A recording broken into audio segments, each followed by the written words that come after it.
అందరికీ వందనాలమ్మా. మరి నేటి దినమున మనము యేసు ప్రభు వారికి పెట్టబడినటువంటి పేర్లలో ఏ పేరుని గురించి మనం ధ్యానం చేసుకోవాలి? సమాధానకర్తయగు అధిపతి.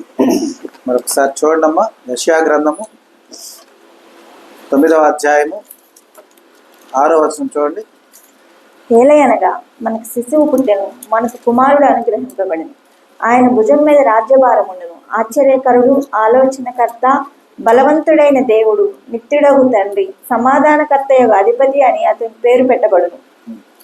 ఏలయనగా మనకు శిశువు పుట్టెను, కుమారుడు అనుగ్రహింపబడెను, అతని భుజం మీద రాజ్యభారం ఉండెను. ఆశ్చర్యకరుడు, ఆలోచనకర్త, ఇంకా బలవంతుడైన దేవుడు, నిత్యుడగు తండ్రి, సమాధానకర్తయగు అధిపతి అని ఆయనకు పేర్లు పెట్టబడింది.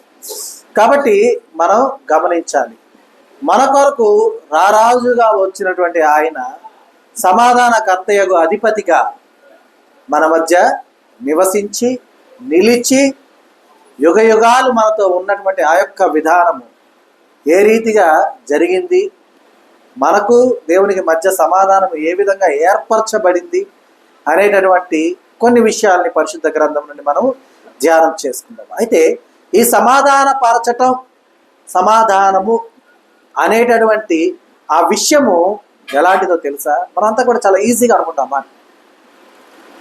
అది జీవన్ మరణాల మధ్య ఉంటుంది సమాధానం అనేది. అర్థమవుతుందా? అంటే దేనికమ్మా? జీవించటానికి మరణించడానికి మధ్యలో ఉంటుంది అనమాట సమాధానము అనేది. ఇది ఏ విధంగా ఉన్నది అనేటటువంటి ఒక చిన్న సన్నివేశాన్ని మనం చూద్దాం. చూడండి, ఆదికాండ గ్రంథము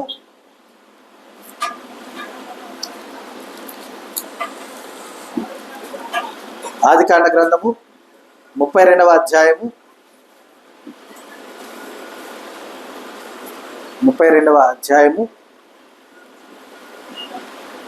18-19 వచనాలు చూడండి. నీవు ఇవి నీ సేవకుడైన యాకోబువి, ఇది నా ప్రభువైన ఏశావు కొరకు పంపబడిన కానుక.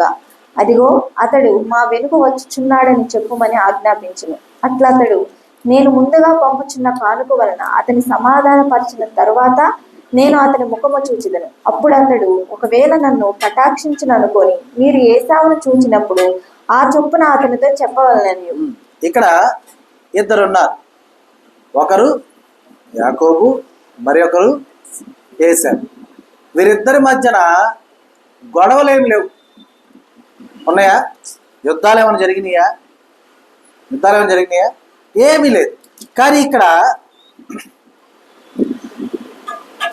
చూడమ్మా, యాకోబు గారు ఏం చేస్తున్నారో చూడండి. ఆయన పంపిస్తున్నారు అనమాట, ఇవి నీ సేవకుడైన యాకోబువి. అంటే తన పనివారు ఉంటారు కదా, వారికి కొన్ని అప్పచెప్పి కానుకలు వారితో చెప్తున్న మాటలు.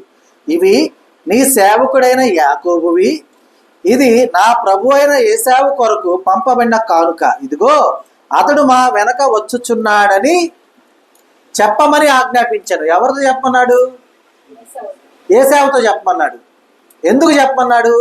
అట్లా అతడు నేను ముందుగా పంపుచున్న కానుక వలన అతని సమాధానపరచిన తరువాత, ఎవరిని సమాధానపరిచిన తర్వాత? ఏశావుని సమాధానపరిచిన తరువాత నేను అతని ముఖము చూచేదను. అప్పుడు అతడు ఒకవేళ నన్ను కటాక్షించును అనుకొని మీరు ఏశావును చూచినప్పుడు ఆ చొప్పున అతనితో